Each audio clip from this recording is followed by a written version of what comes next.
तेज हो गई है पंजशेर पर कब्जे की लड़ाई। दिल्ली में स्कूल खोलने का रास्ता साफ होता दिख रहा है। तालिबान के प्रति थोड़ा नर्म हुआ भारत का रुख। अलीगढ़ मुस्लिम यूनिवर्सिटी में यूपी के पूर्व मुख्यमंत्री कल्याण सिंह के निधन के बाद लगाए गए पोस्टरों पर विवाद।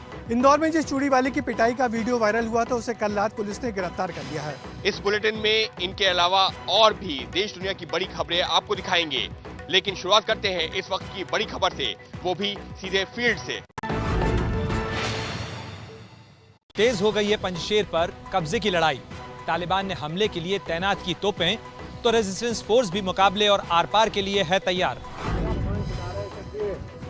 अफगानिस्तान के पंजशीर में तालिबान और मसूद अहमद के नॉर्दर्न अलायंस में लड़ाई बढ़ती जा रही है। ताजा वीडियो में दोनों ही पक्ष अपनी अपनी तैयारियां करते दिखाई दे रहे हैं। तालिबान ने हमले के लिए अब तोपें लगा दी हैं। वहीं दूसरी तरफ पंजशीर में नॉर्दर्न अलायंस के लड़ाके भी पूरी तरह तैयार हैं। पिछले कुछ दिनों से यहां पर जबरदस्त लड़ाई की खबरें आ रही हैं। तालिबान का पूरे अफगानिस्तान पर कब्जा हो गया है, लेकिन वो अभी तक पंजशीर को कंट्रोल नहीं कर पाया है। पंजशीर अहमद शाह मसूद का इलाका है, जिस पर न तो सोवियत सेनाएं और न ही तालिबान के लड़ाके कभी कब्जा कर पाए थे। अहमद शाह मसूद के बेटे मसूद अहमद नॉर्दर्न अलायंस की अगुवाई कर रहे हैं। वहीं अफगानिस्तान के पूर्व उपराष्ट्रपति अमरुल्लाह सालेह भी तालिबान के खिलाफ इस लड़ाई में साथ हैं। तालिबानियों ने अफगानी समझकर ऑस्ट्रेलिया के एक युवक के साथ की बेरहमी। काबुल एयरपोर्ट पर अफगानियों के साथ हो रहा है अत्याचार। खून से लथपथ युवक तालिबान के दोगले चरित्र की सच्चाई बयां कर रहा है। युवक के आसपास तालिबानी लड़ाकों की पूरी फौज खड़ी है। वीडियो देखकर ये आसानी से अंदाजा लगाया जा सकता है कि कितनी बेरहमी से युवक के साथ मारपीट की गई है। युवक कैमरे पर अपना दर्द बयां करने की कोशिश करता है, तभी एक महिला के चीखने की आवाज आती है और कैमरा बंद हो जाता है। आप खुद ही अंदाजा लगा सकते हैं कि आखिर हुआ क्या होगा। दरअसल तालिबानियों ने अफगानी नागरिकों के काबुल एयरपोर्ट पहुंचने और देश छोड़ने पर रोक लगाई है और अब तालिबानी अपने पुराने तरीकों पर लौट आए हैं। तालिबानी अफगानी नागरिकों के साथ मारपीट कर रहे हैं। वीडियो रिकॉर्ड करने वाले शख्स की जान भी इसलिए बख्श दी क्योंकि युवक ने तालिबान को बताया कि वो अफगानी नहीं, ऑस्ट्रेलियन है। पाकिस्तान के कब्जे वाले कश्मीर में तालिबान के समर्थन में लगे नारे और रैली भी निकाली गई। अफगानिस्तान की जेल से छूटे तालिबानियों के पीओके पहुंचने की खबर।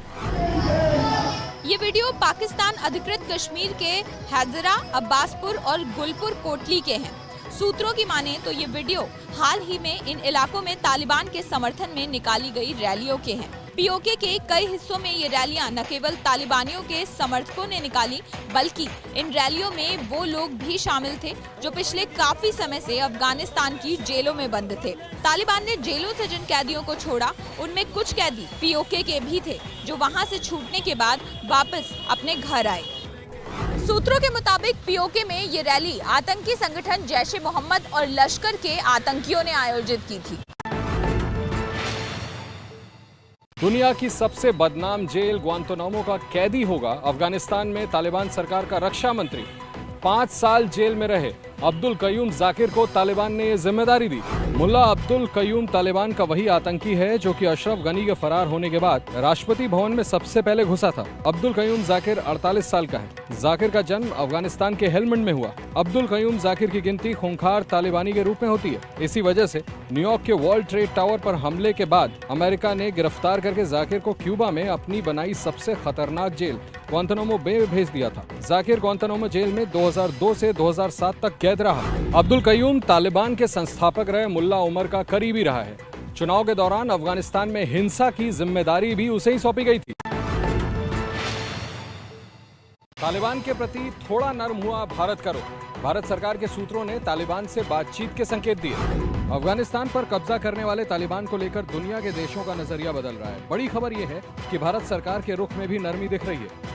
ऐसे संकेत मिले हैं कि भारत सरकार भी तालिबान से बातचीत कर सकती है। भारत सरकार में मौजूद सूत्रों के मुताबिक भारत सरकार का कहना है कि देश हित को ध्यान में रखते हुए जिस भी पक्ष से बात करने की जरूरत है उससे संपर्क किया जाएगा। आपको बता दें कि भारत ने पहले भी कभी तालिबान से संपर्क में होने की खबरों को खारिज नहीं किया था।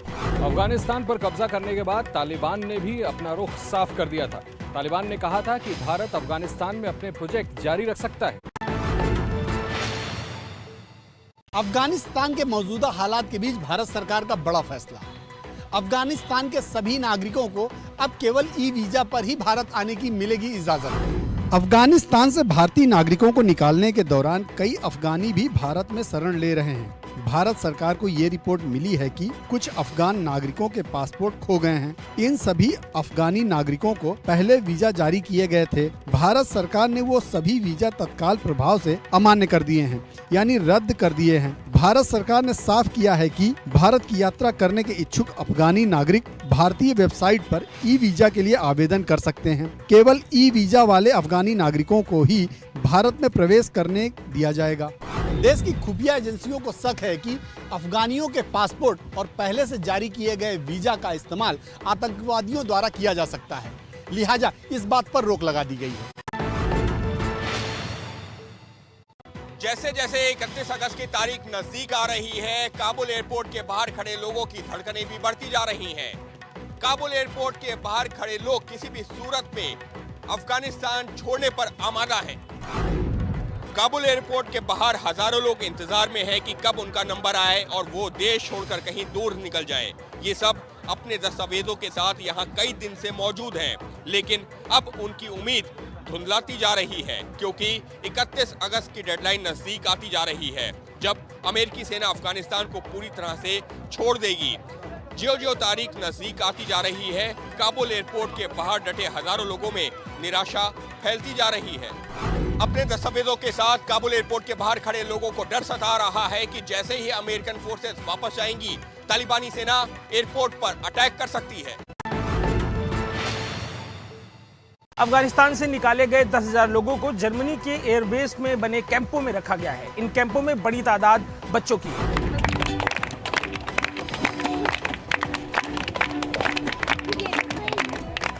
अफगानिस्तान की मानवीय त्रासदी के बीच ये खूबसूरत तस्वीरों में से एक है। अफगानिस्तान से निकाले गए इन बच्चों को ये अमेरिकी जवान संगीत सुना रहे हैं, जबकि बाकी बच्चे वहां पर बॉल से खेल रहे हैं। वो अपनी ही धुन में रमे हुए हैं। ये जर्मनी के फ्रैंकफर्ट के नजदीक रेमस्टीन एयरबेस की तस्वीरें हैं, जो कि फिलहाल अफगान शरणार्थियों के कैंप में तब्दील हो गई है। यह अस्थायी कैंप है जिसमें 10,000 से ज्यादा लोग रह रहे हैं। इन बच्चों को अफगानिस्तान से निकालकर जर्मनी के कैंप में रखा गया है, पर इनका भविष्य अभी भी अनिश्चित है। पैसों के लिए खुद हमले करवा रहा है पाकिस्तान। भारत पर ठीकरा फोड़कर चीन से चाहता है आर्थिक मदद। पाकिस्तान में चीनी नागरिकों पर हुए हमलों में अब तक 9 चीनी नागरिकों की मौत हो चुकी है। पाकिस्तान चीन को ये बताने में जुटा है कि भारत ये हमले करवा रहा है। इसके पीछे पाकिस्तान की मंशा सुरक्षा के नाम पर चीन से आर्थिक मदद की है। इस बीच मुझे जो जानकारी मिली है उसके मुताबिक चीन ने अपने नागरिकों पर हुए हमले के बाद पाकिस्तान के शीर्ष जनरलों को चीन बुलाया था और इस बैठक के बाद CPEC परियोजनाओं की सुरक्षा की जिम्मेदारी देख रहे पाकिस्तानी पर्यवेक्षक जनरल असीम बाजवा से सुरक्षा की जिम्मेदारी वापस ले ली। पाकिस्तान नकली सबूतों के आधार पर चीन को भरोसे में लेना चाहता है और उसकी आर्थिक मदद के जरिए अपने लिए सुरक्षा की एक टुकड़ी बनाना चाहता है। साथ ही खुद को आतंक पीड़ित बताकर आतंकी देशों की सूची से बाहर भी निकलना चाहता है। इंदौर में भारी हंगामे में बदल गई कांग्रेस की मौन रैली। कांग्रेसी कार्यकर्ताओं को तितर बितर करने के लिए पुलिस ने जमकर लाठियां भांजी। जो हाथ लगा पुलिस ने उस पर जमकर लाठियां चला दी। इतना जबरदस्त लाठीचार्ज हुआ कि कुछ देर के लिए तो खलबली मच गई। बैरिकेड तोड़ने की कोशिश कर रहे कांग्रेस कार्यकर्ताओं पर पुलिस ने वाटर कैनन का भी इस्तेमाल किया और पानी की तेज बौछारें मारी।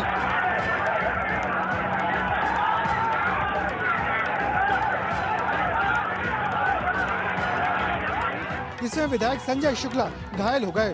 कांग्रेस कार्यकर्ता और पुलिस के बीच झड़प हुई कांग्रेस की मौन रैली के दौरान।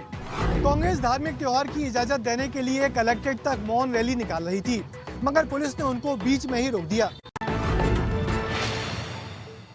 पंजाब में पार्टी के भीतर चल रहे घमासान के बीच कांग्रेस का बड़ा ऐलान। कैप्टन अमरिंदर सिंह की अगुवाई में ही लड़ा जाएगा साल 2022 का चुनाव। कैप्टन अमरिंदर सिंह को सीएम पद से हटाने की मांग को लेकर पंजाब के 4 मंत्री और 3 विधायक आज पंजाब प्रभारी हरीश रावत से मिलने देहरादून पहुंचे।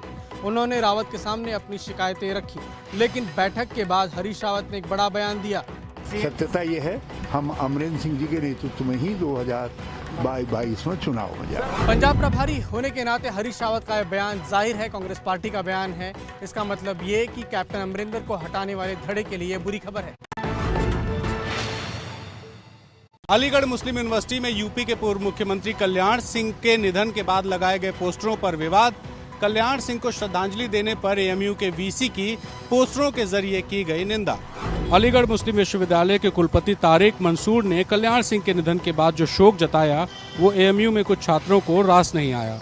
कुलपति के शोक जताने के बाद एएमयू की दीवारों पर कुछ पोस्टर चिपकाए गए थे, जिस पर विवाद हो गया। इन पोस्टरों में कल्याण सिंह को लेकर संवेदना जताने पर एएमयू के वीसी के बयान की निंदा की गई थी। कैंपस में ऐसे पर्चे कई जगह देखे गए जिसमें किसी का नाम नहीं लिखा था। इस तरह के पर्चे चिपकाने के बाद कैंपस में खलबली मच गई।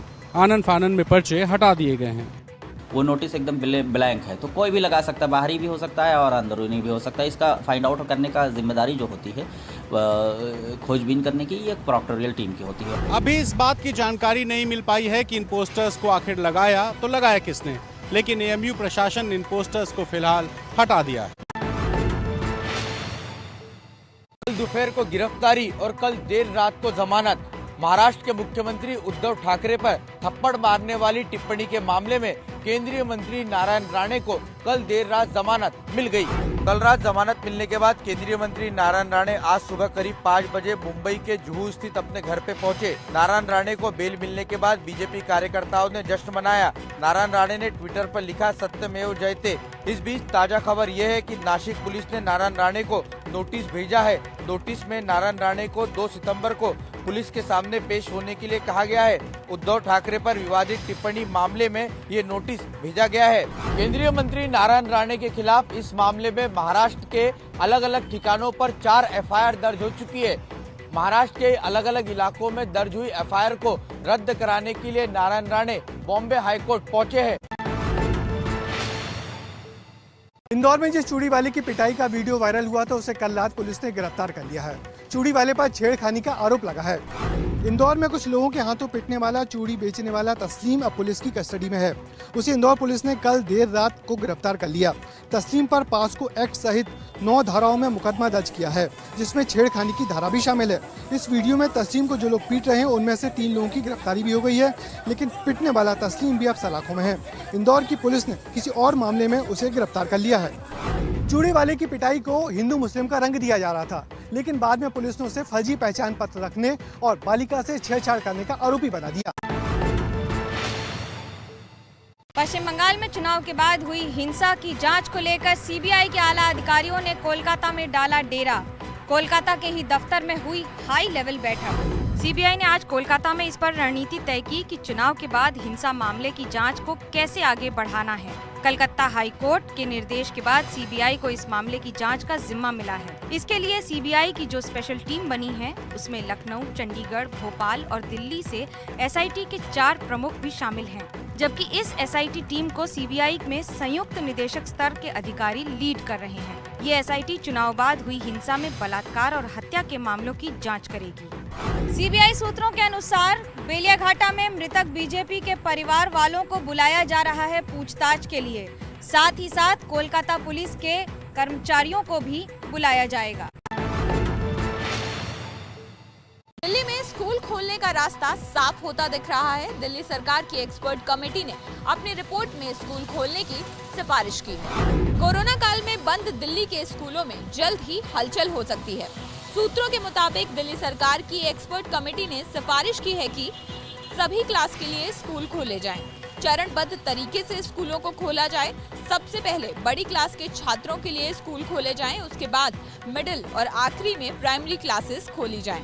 दिल्ली में स्कूल किस तरह से खोले जाएंगे, इसको लेकर दिल्ली डिजास्टर मैनेजमेंट अथॉरिटी यानी डीडीएमए ने एक एक्सपर्ट कमेटी बनाई थी। कमेटी की रिपोर्ट के आधार पर अब स्कूल खोलने को लेकर दिल्ली सरकार डीडीएमए की बैठक में फैसला लेगी।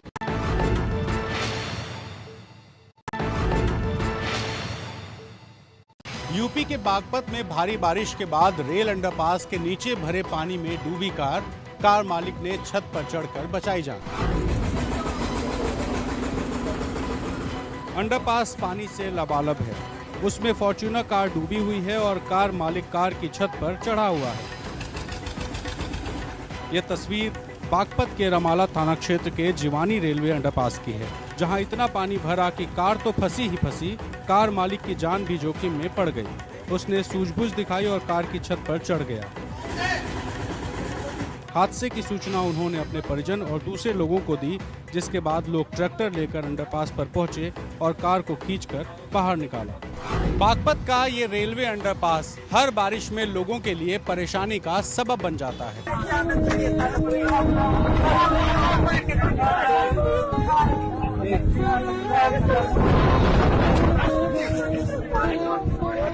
अफगानिस्तान में हालात बेहद खराब होते जा रहे हैं। तालिबानी अपने पुराने तरीकों पर अब लौट आए हैं। काबुल एयरपोर्ट के बाहर तालिबानी आतंकियों ने महिलाओं के साथ बर्बरता की। लातों से तालिबानी आतंकियों ने महिलाओं को पीटा। पहले आतंकियों ने महिलाओं को जमीन पर गिराकर बेरहमी से पीटा और फिर बाद में लाठी से भी उन पर हमला किया गया। तालिबान ने कल ही अफगानी नागरिकों के देश छोड़ने पर रोक लगा दी है और उसके बाद से जो भी अफगान नागरिक काबुल एयरपोर्ट पर पहुंच रहा है उसकी पिटाई की जा रही है। ये तस्वीरें आप देख रहे हैं तालिबानी आतंकियों की बर्बरता की, किस तरह से काबुल एयरपोर्ट पर महिलाओं को पीटा जा रहा है।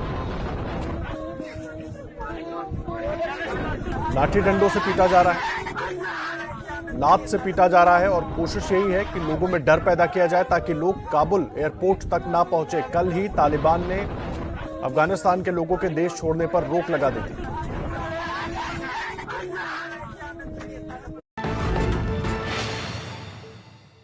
इस बुलेटिन में फिलहाल अभी के लिए इतना ही। हमारे रिपोर्टर एक बार फिर खबरों की नई डोज लेकर आएंगे रात 10:30 बजे, वो भी सीधे फील्ड से।